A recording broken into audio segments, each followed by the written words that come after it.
참 예수님 잘 지내고 계십니까?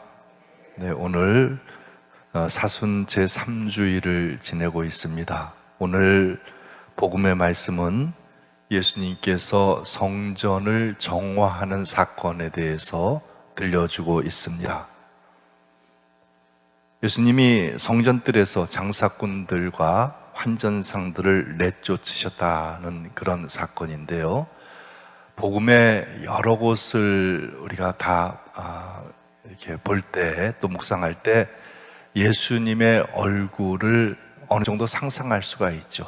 그런데 오늘 복음에서 나타나는 예수님의 얼굴은 우리가 보통 상상하는 그런 모습은 아닌 것 같습니다. 보통 예수님은 자비로운 얼굴을 가지고 계시고, 또 항상 주변에 있는 사람들에 대해서 측은지심의 그런 마음을 가지시기 때문에 예수님의 얼굴은 항상 온화하신 분이다, 이렇게 우리가 생각을 하지만은, 그런데 오늘 복음에서 나타나는 예수님의 모습은 전혀 그런 모습은 아닌 것 같습니다. 예수님께서 화내시고 분노하시는 그런 얼굴을 띠고 계시는 그런 모습을 여러분들 상상을 해보셨습니까? 오늘 복음에 바로 그러한 예수님의 모습을 우리가 어느 정도 상상할 수 있을 것입니다. 오늘 복음 이야기의 배경은 이스라엘 사람들, 유대인들의 1년 중에 가장 큰 축제라고 할 수 있는 파스카 축제에서 거기에 그 축제를 지내기 위해 가지고 사방에서 많은 사람들이 몰려오죠. 그래서 예루살렘 성전 안에서 벌어지고 있는 그 사건에 대해서 들려주는 것이죠. 파스카 축제다라고 하면 일명 해방절이라고도 합니다. 모세가 이스라엘을 이끌고서 이집트 땅에서 파라오에게서 이스라엘을 이끌고서 탈출한 것을 기념하는 그런 해방절의 축제죠. 이스라엘 민족들에게 있어서 가장 큰 축제라고 말할 수 있는 이 파스카 축제를 위해 가지고 예루살렘 반경 30km 이내에 있는 사람들이 모두 다 이 예루살렘 성전에 와서 이 축제를 지내게 되어 있습니다. 사방 30km니까 얼마나 많은 사람들이 모여드는지 우리는 짐작을 할 수 있을 거예요. 그뿐만이 아니라 세계 곳곳에 나가 있던 유대인들이 이 축제를 지내기 위해 가지고 예루살렘으로 속속 모여듭니다. 이 당시에, 예수님 당시에 이 파스카 축제를 위해서 이 예루살렘에 모인 군중들의 수가 약 200만 명 정도 되었다, 이렇게 기록이 되어 있어요. 200만 명이면은 엄청난 숫자죠. 지금 현재 이스라엘의 그 국민 전체 수를 보면은 한 900만 정도가 됩니다. 그 900만 중에서 유대인들이 반이고 아랍인들이 반이에요. 그리고 예루살렘에 사는 그 시민들의 수는 거기도 한 90만 명 정도의 시민들이 있는데 반 정도가 유대인들이고 반이 아랍인이다라고 합니다. 그런데 그래서 유대인들이 한 50만 정도밖에 살지 않는, 지금 현재 2000년이 지난 오늘날에도 50만밖에 살지 않는 이곳에 예수님 당시에 200만이 이 축제를 지내기 위해 가지고 몰려들었다라고 한다면 얼마나 그 예루살렘 그 도시 전체가 들썩였는가를 우리가 짐작을 할 수가 있죠. 성전에 축제를 지내고 성전에 예배를 드리기 위해서 사람들이 준비해야 될 것이 몇 가지 있었습니다. 준비해야 될 것 중에서 하나는 제물로 바칠 양과 소와 이런 것들을, 가축을 준비하는 거예요. 그래서 그들을 죽여가지고 희생 제물로 삼는 것이죠. 그래서 그 당시에 이 제물로 쓰여진 양, 죽어 나간 양들만 해도 한 30만 정도가 됐다라고 해요. 엄청납니다. 그리고 세금을 내기 위해서, 성전에 세금을 내기 위해 가지고 돈을 준비해야 됐는데 외국 돈은 그것을 바칠 수가 없었어요. 그래서 그 나라 돈으로 바꿔가지고 유대인들의 돈으로 바꿔가지고 봉헌해야 됐기 때문에 자연적으로 환전상들이 굉장히 많이 모여들었습니다. 이 가축들을 팔기 위해 가지고, 또 돈을 바꿔주기 위해 가지고 모여든 환전상이라든가 이 장사꾼들이 이 성전 안에서 엄청나게 북새통을 이루었다라는 것을 짐작을 할 수 있죠. 예수님께서 그 모습을 보고서 굉장히 화가 나셨던 것 같습니다. 성전이다라고 하면은 기도하는 집이고, 그래서 거룩한 곳이어야 되는데 장사꾼들의 이런 어떤 탐욕이라든가 어떤 거짓이라든가 악이 넘쳐나고 있는 이 모습을 보면서 그냥 가만히 있을 수 없으셨던 것 같습니다. 그래서 화를 내시고 환전상들의 그 환전판들을 뒤엎으시고, 한번 상상을 해보면 참 예수님께서 대단하셨다라는 이런 상상을 할 수가 있죠. 그래서 이런 장사꾼들이라든가 환전상들의 모습에서 어떤 부정을 보시고 또 폭리를 보시면서 굉장히 화가 나셨던 것 같습니다. 그러면서 장사치들을 쫓아내시는 거죠. 그러면서 예수님께서 하시는 말씀이, 내 아버지의 집을 장사하는 사람들의 집으로 만들지 마라, 이렇게 말씀을 하셨습니다. 그러면서 성경 전체에서 볼 수 있는, 어쩌면 아주 유일하게 볼 수 있는 예수님의 분노 모습을 우리가 상상할 수 있다는 것이죠. 인간의 탐욕이라든가 거짓, 악, 이런 것들로 물들어 있는 것을 보시고 한탄하셨고 분노하시는 것입니다. 그렇다면 예수님께서 말씀하시는 성전은 어떤 의미를 가지고 있는가? 이 사건에서 우리는 잠시 성전에 대해서도 묵상을 해볼 수가 있습니다. 성전은 우리가 알고 있듯이 하느님의 집이고, 그래서 하느님의 집은 깨끗해야 되고 거룩해야 된다는 것, 그거는 어느 누구도 부정할 수 없죠. 예수님 시대나 또 우리들의 시대 다 마찬가지 그런 성전에 대한 인식을 가지고 있습니다.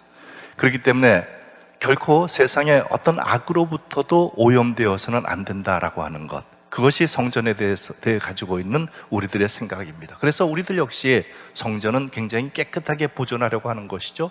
성전에 나오기 위해서는 그래도 내가 좀 죄가 많이 있다라고 하면 뉘우치는 마음을 가지고 오고, 그리고 하나님 앞에 무릎을 꿇고 앉아가지고선 하나님 저의 죄를 용서해 주십시오라고 겸손한 나의 모습을 드러내 보이기도 하고, 바로 성전이 그러한 의미를 가지고 있는 곳입니다. 그런데 그런 성전이 탐욕과 사기와 악으로 오염되어 있다라고 한다면 당연히 정화시켜야 된다고 하는 것, 그것은 예수님의 생각이나 우리들의 생각이나 별로 틀릴 바가 없는 것 같습니다. 바로 이것이 오늘 성전 정화 사건에서 우리에게 들려주고자 하는 교훈이다, 이렇게 말할 수 있습니다. 하느님의 거룩한 성전인 그런 성전이다라는 그 의미를 놓고 볼 때, 우리가 눈으로 보이는 그런 성전뿐만이 아니고 성전에는 몇 가지 성전의 의미를 찾을 수가 있죠. 특별히 이 거룩한 성전이 되기 위해 가지고 우리 자신도 예수님을 모시고 있는 성전이니만큼 우리도 깨끗하게 해야 된다는 것도 오늘의 우리에게 주는 하나의 가르침이다라고 볼 수 있는데, 만일 우리 자신이 세상의 악으로 더럽혀져 있다라고 한다면 우리 자신도 정화되어야 된다라는 이런 교훈을 우리에게 알려주고 있습니다. 오늘 그 성전 정화 사건을 묵상을 하면서 저는 이런 생각을 좀 해봤습니다. 우리 성당에서도, 우리 성당뿐만이 아니고 서울에 아니면 전국의 각각 성당에서 주일날, 특별히 주일날 같은 때는 여러 가지 물건들을 팔고 있는데, 가끔 어떤 교우분들 중에는 저에게 그런 얘기를 해요. 성전이 이런 물건을 파는 곳이 되면 안 되지 않습니까? 저도 그런 얘기를 들을 때마다 항상 그런 생각을 합니다. 그렇지, 성전이 이런 장사하는 그런 곳으로 전락되면 안 되지라는 이런 생각을 늘 갖고 있는데, 그런데 가만히 생각을 해봤어요. 오늘 복음에서 예수님께서 정화하시는 성전 그 형태와 우리 그 성당 안에서 이루어지고 있는 몇 가지 판매 형태, 이것을 똑같이 비유할 수 있을까 하는 그런 생각을 해봤는데, 아마 그렇지는 않겠다라는 그런 생각을 제가 여러분들에게 오늘 좀 말씀을 드리고 싶습니다. 그제 금요일 날 교구에서 정기적으로 3년에 한 번씩 행정감사를 하는 것이 있어요. 근데 작년에 우리가 했었어야 되는데 작년에 못했고, 그래서 4년 만에 우리가 행정감사를 받았습니다. 본당의 운영이 어떻게 되고 정상적으로 운영이 되고 있고, 본당의 재정이 투명하게 사용되고 있고 하는 이런 것들을 전체적으로 보는 것인데, 그 항목 가운데는 본당에서 하고 있는 몇몇 가지 수익 사업이다라고 하면 뭐 거창한 것도 아니죠. 우리농을 운영을 하고 카페를 운영하고 성물빵 뭐 이런 것들에서 나오는 약간의 돈, 이런 것들을 투명하게 잘 사용하고 있는가, 그리고 목적에 맞게끔 사용하고 있는가, 이런 것들을 감사하는 거였어요. 저는 여러분들에게 늘 말씀드렸던 것처럼 이 카페라든가 아니면 우리동 이런 데서 이런 데서 얻어지는 수익 같은 것은 100% 사회복지 후원금으로 사용을 한다 해가지고 말씀을 드렸었고, 그래서 그런 것들을 위해서 뭐 아프리카라든가 뭐 여러 나라들 해외 선교, 그리고 우리나라에 정말 우리의 도움을 필요로 하는 여러 곳에다 다 이렇게 전달을 하고 그랬었죠. 그래서 교구에서 뭐 우리의 이런 것을 보고 나서는 정말 목적에 맞게끔 잘 사용되고 있다 하면서 어떤 면에서는 굉장히 뭐 칭찬을 받던 그런 결과가 그저께 있었어요. 그래서 그런 면에서 볼 때 우리가 올바른 지향을 가지고 그것을 올바르게 사용한다라고 한다면은 오늘 예수님께서 복음에서 보여주고 있는 그런 그 오염된 성전의 모습, 그런 건 아닐 거다라는 생각을 해요. 그래서 여러분들에게 특별히 이런 말씀을 드리는 거는, 성당에서 일어나고 있는 이런 것들은 여러분들이 아주 안심하셔도 되겠다, 이런 말씀을 오늘 제가 드리는 겁니다. 성전이 의미하는 것, 뭐 짧게 몇 가지 생각해 봅시다. 첫 번째는 하느님을 경배하는 장소가 성전이다. 그리고 두 번째는 오늘 예수님께서도 암시하셨듯이 예수님 당신 자신이 성전이다. 그리고 세 번째로는 바오로 사도가 말하는 것처럼 주님의 성령을 모시는 우리 자신이 성전이다. 이렇게 성전을 몇 가지 의미로 생각을 해볼 수가 있어요. 그래서 저는 바로 이제 성전을 정화시킨다라고 하는 의미는 두 번째 의미, 예수님 자신이 성전이다라는 그것은 빼고라도 우리가 기도하는 곳, 거룩한 곳으로 하느님을 만나는 곳으로서 성전, 당연히 거룩한 곳으로 유지되어야 되고 깨끗하게 보존되어야 된다라는 것, 그것은 외적으로나 내적으로나 마찬가지입니다. 그리고 또 한 가지 강조를 해야 되는 것은, 성전이다라고 하는 것은 바로 예수님을 모시고 있는, 주님의 성령을 모시면서 살아가고 있는 우리들 자신이 성전이기 때문에 우리들 자신도 눈에 보이는 이런 성전이 깨끗하고 거룩하게 유지되는 것처럼 우리들도 깨끗하고 거룩하게 유지되어야 된다라고 하는 것이죠. 만일 악으로, 탐욕으로, 거짓으로 오염되어 있다라고 한다면 우리 자신도 당연히 정화되어야 된다라고 하는 것이 오늘 복음이 우리에게 요구하는 것이다라고 말할 수 있습니다. 거룩하신 주님의 몸을 모시고 사는 우리는 매일같이 성체 성사를 통해 가지고 주님을 만나고 주님을 모시고 하루하루를 살아갑니다. 그런 의미에서 주님을 모시고 있는 내가 성전이고, 성전인 나는 어떻게 돼야 되겠습니까? 적어도 나는 거룩해져야 될 것이고 또 깨끗해져야 될 것이고, 여기에 하느님을 거스르는 탐욕과 거짓과 사기는 없어야 된다라는 것, 이것이 당연히 성전인 우리에게 요구되어야 되는 그런 내용들이죠. 적어도 그렇지 못하다라고 한다면 그것을 위해서 조금씩 노력하면서 살아가는 그런 삶을 사는 것, 그것이 우리에게 있어서는 성전을 정화시키는 그런 의미로서의 삶이다라고도 말할 수 있다라고 하는 것입니다. 그런 면에서 거짓을 몰아내고 탐욕을 몰아내고 악을 몰아낸다는 것, 바로 그것이 우리들 자신에게서의 성전 정화라, 이렇게 말할 수 있습니다. 악한 것, 탐욕스러운 것, 거짓을 몰아낸다는 것, 그것은 어떤 의미입니까? 예수님께서는 성전에서 돈만 밝히면서 온갖 악을 서슴지 않는 장사꾼들을 몰아내셨죠? 아니, 이런 것처럼 우리들 역시 만사를 돈만 연결시켜가지고 살아가는 그런 모습이다라고 한다면, 특별히 요즘 시대를 물질 만능주의 시대라고 하지 않습니까? 그렇기 때문에 우리의 삶 어쩌면 대부분이 다 돈과 연결되어 있습니다. 그리고 물질적인 이익과 연결되는 우리들의 행동이다라고도 말씀드릴 수 있습니다. 만일 그런 모습으로서 우리가 살아간다면, 그렇기 때문에 하느님이 내 안에 자리 잡을 그런 여유 공간이 없을 정도로 돈과 연결되어 가지고 살아가는 우리들이다라고 한다면, 우리들 역시 어떤 의미에서는 예수님으로부터 강한 질책을 받으면서 정화되어야 될 대상이다라고 하는 것, 당연하지 않겠습니까? 돈에 대한 욕심이 내 안에서 하느님이 머무시는 것을 방해하고 있지는 않은지, 그런 면에서 우리 자신을 자주 들여다보는 것이 필요할 것입니다. 적어도 우리가 하느님의 성전이다라고 한다면 저는 교우들과의 관계가 돈으로 엮여지는 그런 관계는 아니었으면 하는 그런 생각이 듭니다. 우리 본당은 잘 모르겠지만은 몇몇 본당에서 제가 들은 얘기, 그리고 경험한 그런 것들을 보면은 아마 우리 교우들이 한 본당에서 수년, 길게는 수십 년을 같이 성당에서 만나고 살아가면서 자연적으로 가까워지고, 그러면서 어려운 사람들에게 대해서 관심을 갖고, 어려운 사람들이 내가 지금 굉장히 돈이 필요한데 좀 빌려줄 수 없어? 라고 하면서 돈을 빌린다라고 할 때 그냥 빌려주는 그런 예들이 꽤 있는 것 같습니다. 그런데 빌릴 때는 금방 갚을 것이다 라고 빌리긴 하는데, 그러나 모든 것이 잘 꼬이게 되면서는 그것을 갚지 못하는 경우들이 상당히 많이 발생하는 것 같아요. 그래서 10년, 20년 아예 잊어버리면서 살고 있는 그런 사람들도 더러 있는 것 같아요. 그래서 한 분당에서 매주일 만나면서 저 사람이 나한테 돈을 빌렸는데 갚을 생각을 안 하네, 이러면서 미운 마음이 점점 쌓여져 가고, 그런 가운데에서 내 마음 안에는 더 큰 상처가 점점 더 커져간다라는 것이. 그래서 이런 것들이 우리 영적 생활에 상당히 많이 해로움을 주는 것 같습니다. 그래서 우리 교우들은 적어도 돈 관계는 맺지 않으면 좋을 것 같아요.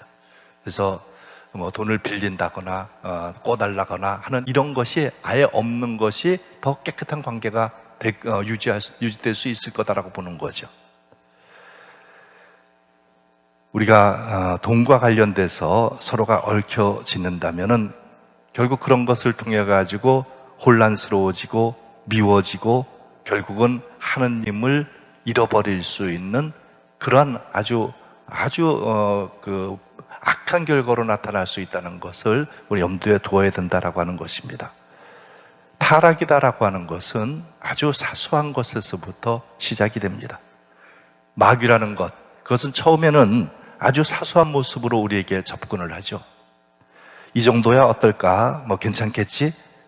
이게 다 결국은 하느님을 위해서 하는 것인데, 이런 생각을 가지면서 조금씩 변칙을 하게 되면은 거기에 묶이고, 그리고 결국은 옳아져 가지고 나중에는 헤어져 나오지 못하는 그런 경우도 많이 있지 않습니까? 마귀라는 것은 천사가 타락한 것이기 때문에 인간보다는 훨씬 더 영특합니다. 그래서 처음부터 그 싹을 아예 잘라버려야지, 그렇지 않으면 큰 낭패가 된다는 것을 여러분들이 항상 염두에 두셔야 될 것입니다. 우리는 사실 세상의 여러 가지 일들에 엮여서 영혼이 더럽혀져 있지는 않은지 그런 것을 자주 들여다볼 필요가 있습니다.